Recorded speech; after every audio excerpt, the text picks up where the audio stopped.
18º vídeo, as seitas e as suas heresias, é uma conversa, é uma pregação, uma palavra, porque para falar das seitas eu tenho que contar testemunhos, testemunhos, é triste, eu tenho que falar de situações empíricas, situações que eu vivi, que foi testado e aprovado, porque muita gente acha, ele é assim porque ele é lunático, porque os ateus, né, os à toa.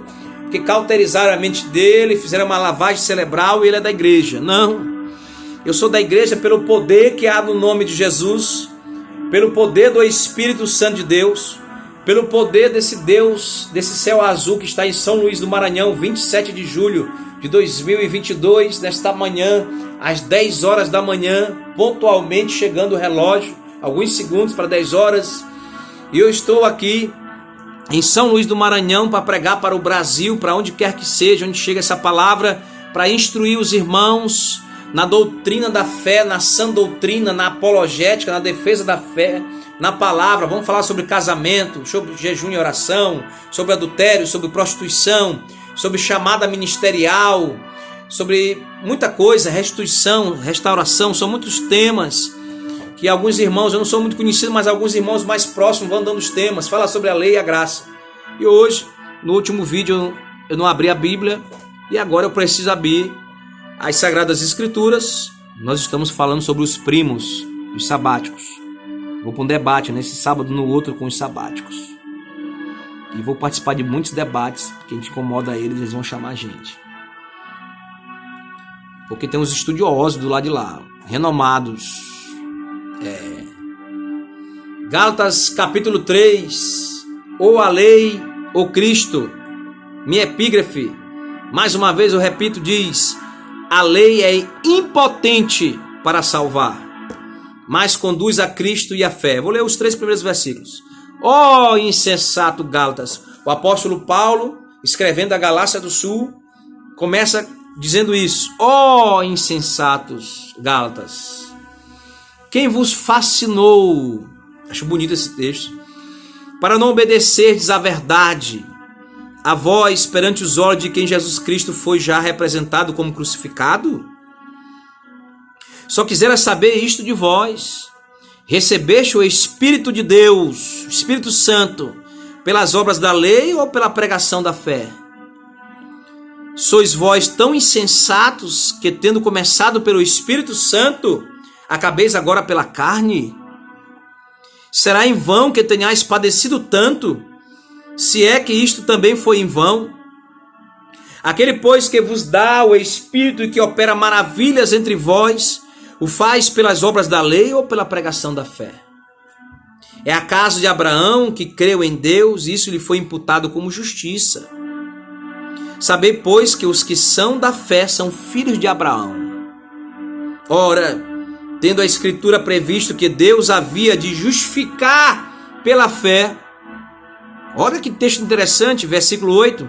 Ora, tendo a Escritura, a Bíblia Sagrada, o Espírito Santo, o Verbo se fez carne, a palavra de Deus, junta de medulas, separa o bem do mal. Tendo a Escritura previsto que Deus havia de justificar pela fé os gentios, forasteiros, os que não eram israelitas, que não eram judeus, anunciou primeiro o evangelho a Abraão,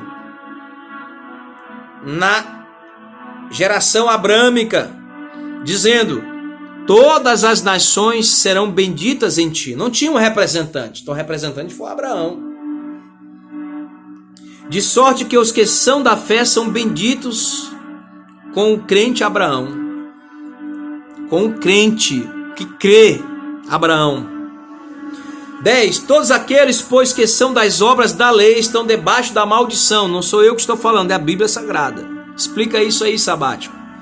Todos aqueles, pois, que são das obras da lei. Não é a lei cerimonial, é a lei moral. Nós vamos explicar para os irmãos essa diferença, que eles mesmos cometem os erros da divisão da lei. Lei civil, lei moral, lei cerimonial. Nós não somos advogados, mas vamos falar sobre lei, à luz da Bíblia. Todos aqueles, pois, que são das obras da lei estão debaixo da maldição. Porque escrito está: maldito todo aquele que não permanecer em todas as coisas que estão escritas no livro da lei.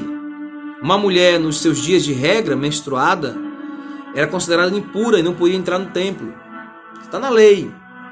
É a mesma lei da guarda do sábado. Ah, não! Vamos lá. Todas as coisas estão escritas no livro da lei para fazê-las. 11. E é evidente que pela lei ninguém pela lei será justificado.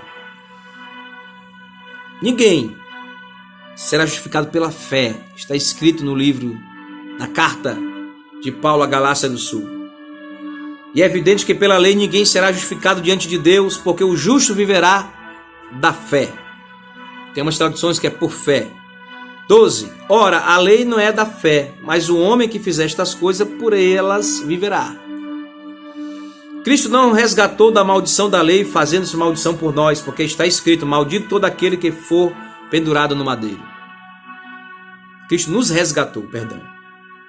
14. Para que a bênção de Abraão chegasse aos gentios, por Jesus Cristo, e para que pela fé nós recebamos a promessa do Espírito.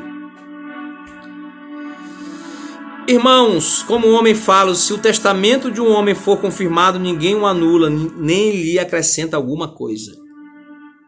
Jesus deixou um testamento. Ora, as promessas foram feitas a Abraão e a sua posteridade. Não diz e as posteridades como falando de muitas, mas como de uma só. E a tua posteridade, que é Cristo. Não fala só da época abraâmica, da época mosaica. Vai falar da posteridade de Cristo, os descendentes de Cristo, por Cristo, com Cristo.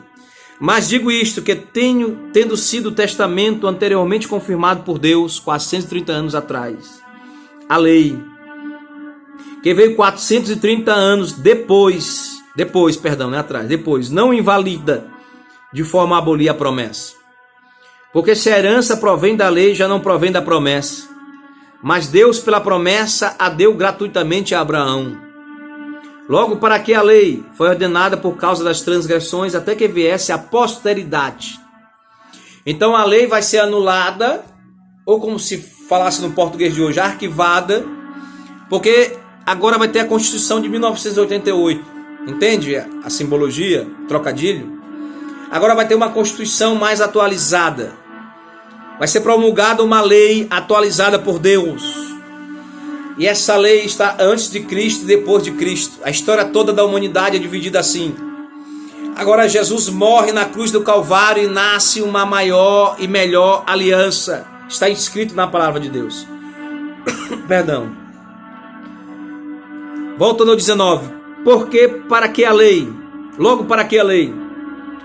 Foi ordenada por causa das transgressões, até que viesse a posteridade a quem a promessa tinha sido feita.